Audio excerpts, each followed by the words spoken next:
taxpayer too, and I think that's what's happening, and I very much appreciate it. Thank you very much. Mr. Thank you all very much. Mr. President, on the border, Mr. President, is it your intention, sir, to close the border this weekend? What would it take to not close the border? Well, I haven't made that intention known, and I'm ready to close it if I have to close it. Mexico, as you know, as of yesterday, has been starting to apprehend a lot of people at their southern border, coming in from Honduras and Guatemala and El Salvador, and they're really apprehending thousands of people. And it's the first time really in decades that this has taken place, and this should have taken place a long time ago. You know, Mexico has the strongest immigration laws in the world. There's nobody has stronger. I guess some have the same, but you can't get any stronger than what Mexico has. And we don't want people coming up, making that very dangerous journey and coming in. Our system is absolutely maxed out. And Border Patrol has done an incredible job, but the system is absolutely maxed out. And it's a very unfair thing. So Mexico has, as of yesterday, made a big difference. You'll see that because few people, if any, are coming up. And they say they're going to stop them. Let's see. They have the power to stop them. They have the laws to stop them. And what we have to do is Congress has to meet quickly and make a deal. I could do it in 45 minutes. We need to get rid of chain migration. We need to get rid of catch and release and visa lottery, and we have to do something about asylum. And to be honest with you, I have to get rid of judges.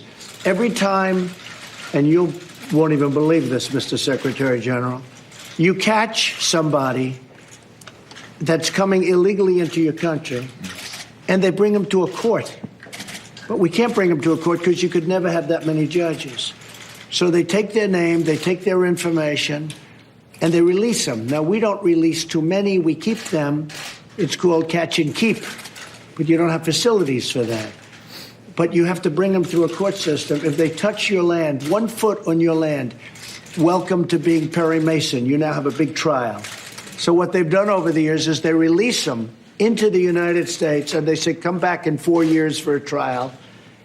And nobody comes back. I guess 1%, 1 to 2% on average come back, and nobody can understand why they come back. They're the only ones that come back. It is the worst, dumbest immigration system in the world. The Democrats could change it with one meeting. Everybody would agree. But they don't want to change it because they don't want to give the Republicans a victory. They don't want to change it because they want open borders, which means crime and lots of other things coming in, including drugs. So we'll see what happens. I think the Democrats today, I spoke to a couple of them, and all of a sudden they're changing because they're seeing it really is a crisis. It is a national emergency on the border. And let's see if they can do it. But I want to thank, it's a very short period of time because for years this should have been done. But Mexico is now stopping people coming. Very easy for them to do, stopping people coming in through Mexico. Let's see if they keep it done, if they keep doing that. Now, if they don't, or if we don't make a deal with Congress, the border is going to be closed, 100%.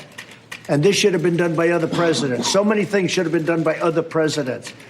But if we don't make a deal with Congress, or if Mexico, and probably you could say and/or, if Mexico doesn't do what they should be doing, they shouldn't have people coming into their country either. This is their southern border that they have to protect.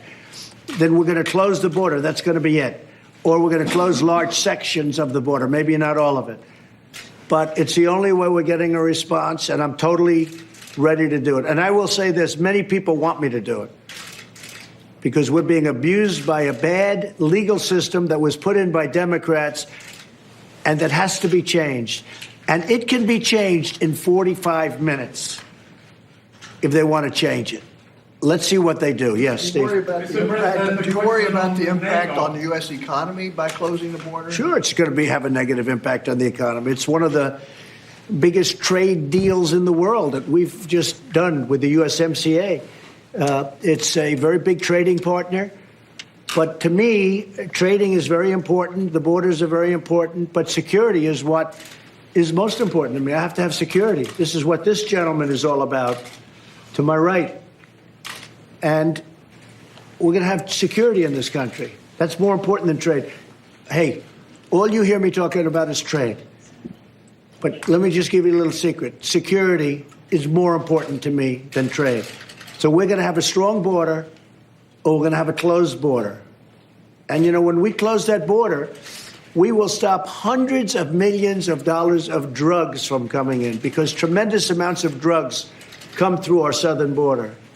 And so that's one of the benefits. So I'm totally prepared to do it. We're going to see what happens over the next few days. It sounds like Mexico's doing enough to keep you from immediately closing the border, though, from what all their apprehensions. Well, they made a big step over the last 2 days. Look, they are apprehending people. You see how many they are, a lot. It's a lot of people. And the fact that they're doing that means fewer people are going to come. But, you know, we pay hundreds of millions of dollars to Honduras and Guatemala and El Salvador as a combination. And what do? They don't do anything for us. You know, it's supposed to be money well spent. I understand the reason for it, but that money doesn't get there. So we're giving hundreds of millions of dollars to these three countries. And the money's not going to where it's supposed to be going, number one. Number two, they're taking advantage of the United States, and they have been for many years. So I cut off the payments yesterday. I know what the payments are supposed to be for. They're supposed to be to help so that they don't have this problem. But they don't do that. The money is gone. It's not spent properly. And they arrange, I mean, the thing that bothers me more than anything, they arrange these caravans.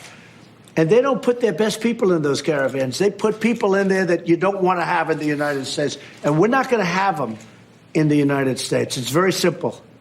It's very, very simple. Mr. President, why the delay in a vote on health care? Are you Mr. President? happy with Stoltenberg as a leader of NATO? Say it. Why are you happy with Stoltenberg?